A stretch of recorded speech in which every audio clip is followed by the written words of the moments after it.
Hope everyone is having a fantastic day today. Welcome back to my channel. My name is Olivia. Um, I'm having a good day. Woke up today, so I'm already having a great day. But something that I want to say today is my brain, my neurons, whatever's going on up here, it's always firing like pew, pew, pew, pew, pew, pew. Electricity. They're always on, they're always firing. I'm always critical thinking. I'm always looking at things from a different perspective, meaning that I will remove myself from an experience, remove myself from a situation mentally and emotionally, remove my perspective, look at it from someone else's perspective, kind of like a snow globe kind of thing.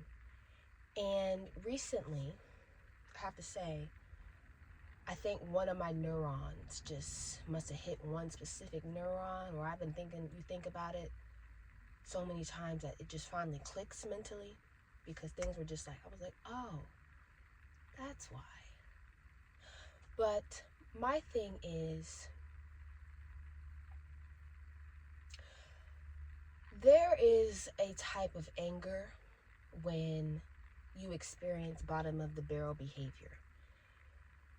When people go bottom of the barrel behavior and do very ill, egregious things, you have to realize, or I have realized, is that much outward anger and hatred almost always begins and starts inward, directly, first, in here, in your heart, mentally, emotionally.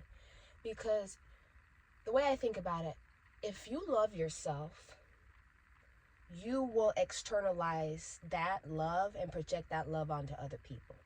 If you have confidence yourself internally of who you are, who you've been created to be, you know you were born with a purpose, and you walk around like you know that, you will externalize that confidence. It will be shown outward. My thing is, if you hate yourself, you will externalize that hate onto others. People do not just wake up one day and say, oh, I just hate people. I hate this person. I hate this group of people. Everything starts inward first. Something inside of them already felt destroyed for them to project that hatred onto someone else. The first person that you hate could be yourself before you hate anyone else. And what I have seen and what I have experienced, this is bottom of the barrel behavior. When someone is engaged in character assassination, engaged in triangulation, meaning that they will recruit people, flying monkeys, recruiting people to pick a side in their definition and identity of you, wanting people to hate you, rallying up troops to get everybody and their mama on that side.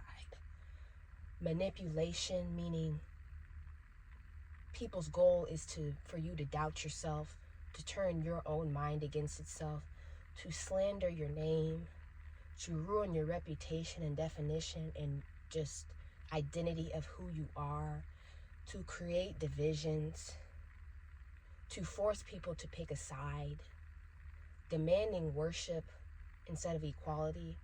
Because you may be like, what do you mean by that? A lot of people want to be worshipped. A lot of people have an ego problem, like a God complex. That's a whole nother topic. But people want to be worshipped instead of everybody being equal. Punishing anyone who does not submit, anyone who does not praise. The downfall or the backlash to me not getting praise is provoking to get a reaction. I do not think, and there's probably not even a think, that's not confidence, but I feel like that is contempt that you have for yourself, and that is just externalized. Because you have to realize, we as humans, we do not create who we think we are. You create who you are no matter what you think, persona, images, what you try to do. You will create who you are no matter what you think you are. Because everything you are is externalized, or everything that's externalized is a byproduct of yourself internally. So when I think about this, I'm like, why bottom of the barrel behavior? All these things I just mentioned a few 30 seconds ago, why? Just what's the whole meaning of it? I think it's desperation. It's comes from a place of desperation. It's a behavior based in desperation.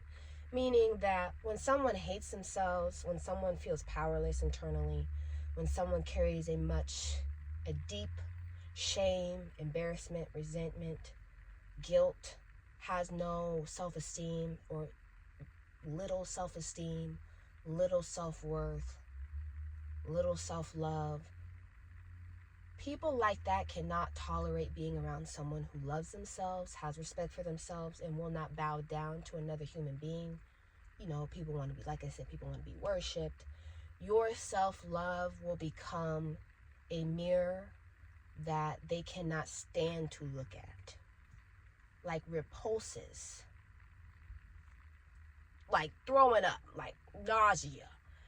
But unfortunately, which is very sad, instead of healing, instead of taking accountability, instead of realizing that, I have a problem, or, I got to get better at this, or this person doesn't deserve this, they will try to lower your self-esteem, humiliate you, reduce you, strip your identity, strip your definition of who you think you are, your persona, try to make you feel small.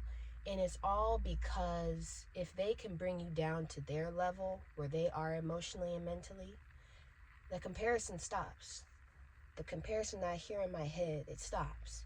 So, and also the mentality of, if I'm throwing something back at you, back in your face, to intentionally hurt you, that is a competitive nature. Because anytime that I'm trying to chip away at who you are mentally and emotionally, physically, your identity, your definition, who you are, it's so that I'm doing that to lower you. And why am I doing that? So I can rise above you and feel better about myself, so I can be superior to you. And even that mentality, superiority, that's not superiority. I feel like that is just a relief that you feel from the self-loathing and the hatred that you have for yourself. And you may, like I said earlier, a lot of people want to be worshipped. They demand worship and not equality.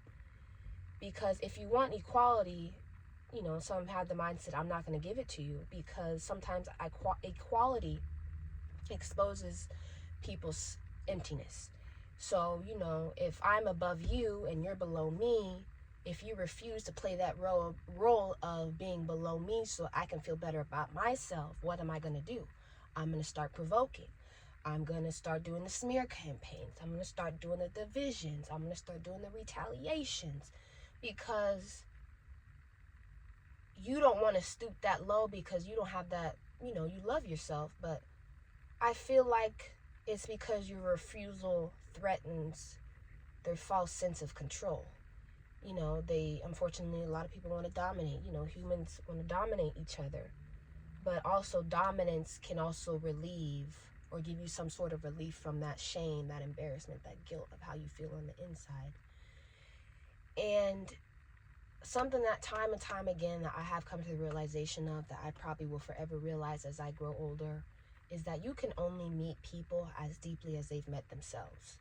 Someone who has never faced their anger, their frustration, their mental and emotional state, their wounds, their shame, their guilt, their embarrassment, they will interact from those places. So when someone is very self-aware, they've done the work mentally and emotionally, physically, just across the board, they have respect for themselves, they've worked for it, emotional regulation, they don't act out just to be acting out. Just when something happens, they can regulate their emotions. They have integrity. People will not rise to meet you, but they will try to drag you down to their level, because going up requires accountability, but going down requires no accountability. And this never made sense to me till like I said recently. It's just that neuron must have hit a specific neuron in my head, because I was like, wow. And it was just came from a place of just sadness. I was very sad, because I don't want to completely understand, but just the empathy, the sadness that I felt for when you have to go that low to treat someone else that way because you feel that low of yourself. And I couldn't understand it because I did not have the capacity to go that low. I was trying to understand the behavior that just wasn't clicking in here. My nervous system, my character, my personality, it was not accessible in here. Neither was it in here, in my heart. And I would ask myself, why is this happening to me? Why? Rumination. Another thing, probably is another video I'll do. I think understanding why is a trauma response. Rumination. The mind will forever play with the heart can't forget. So you'll think about this. Why? What did I do? Why? Just why? And why am I deserving of this? What did I do? You're trying to make sense of something because you do not understand where is it coming from, because you wouldn't do the same. You don't have the capacity to go that low. You do not have that low of self-hate, self-esteem, self-worth, self-love for you to go that low, and you're trying to figure out why you're deserving of it. Because I've had that conversation. And you're trying to think, if I can't imagine, I can't figure out why, there's still got to be an explanation. But I think the explanation is just a difference in self-contempt. You don't have a contempt of self. You do not destroy people to feel okay. You do not destroy people to feel superior. I've had this conversation like with myself. And unfortunately, which is very, very extremely sad, some people do. And it's insane to me. And I'm sure it's insane to a lot of people because it's unhealthy. Because I could not see myself being unhealthy in that way. And even asking the question of why me? Why am I being targeted specifically? I don't think it's because you deserve it. Actually, there is no thing. It's not because I deserved it or you deserved it. I think it's because people will treat you this way because you do not hate yourself. Self-love is threatening to someone whose identity is built on self-rejection and self-hate. So they will project that internal war onto you and decide, okay, if I feel this low, you should too. And that's projection. It's nothing but projection. So people will project onto you their pain so that you can feel it as well, so that you can be trauma bonded and pain together. But this is my thing. I don't want to feel that kind of pain. Bigger thing, I am not deserving of that kind of pain. And unfortunately, like I said, people will project that pain onto you so that you can feel what they're going through. They will be in that mental kitchen, cooking, adding spices, stirring it in the pot, all the pain, all the trauma, all the negativity, all the reasons why, and will put it on a big old plate, sitting in front of you to eat it. And like I said, there's not even, I don't think. That is not healthy.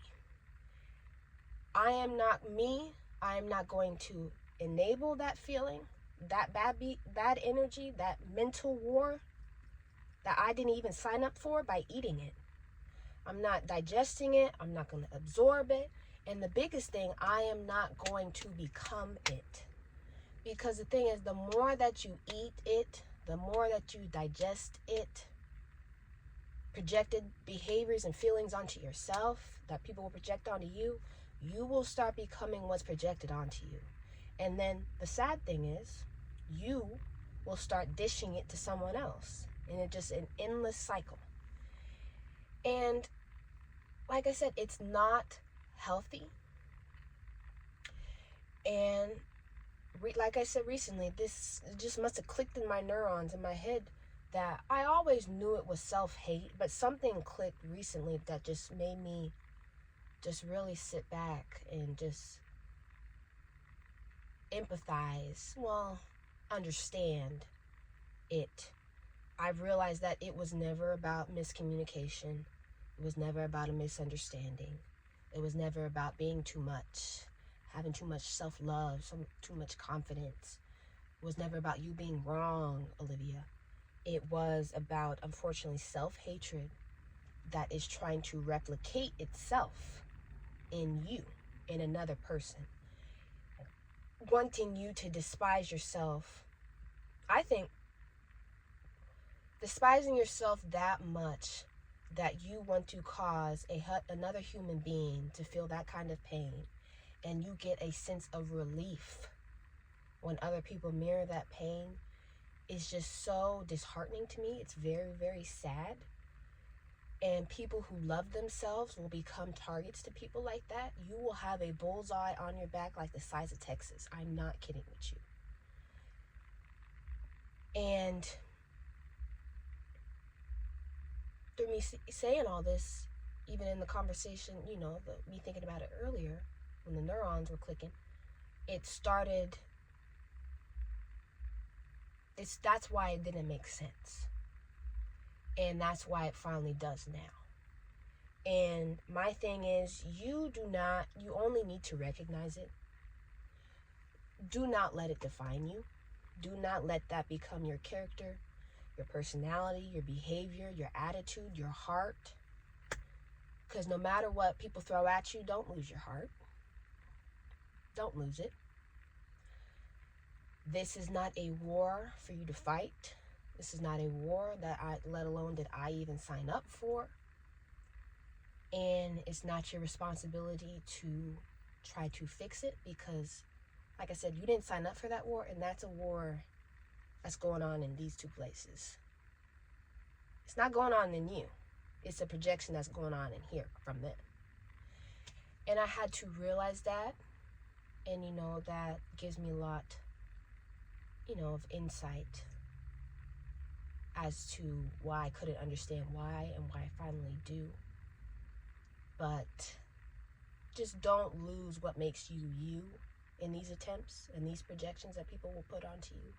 Do not lose your heart. Do not lose your character. Do not lose your personality. What makes you you? Because that's very, very important. Because the whole goal is to destroy what makes you you. And so that you can start having that low self-esteem, that low self-love, that low, just you low. Don't let that what's thrown at you for you to lose yourself and what makes you you, what makes you happy, your high self-esteem, your high self-love, your high self-worth, all those things. But, it was good to get that out. Something that I wanted to talk about today. Hope everyone has a fantastic day. I did. Like I said, I woke up today. I'm always having a good day. But, yeah. See you guys next time.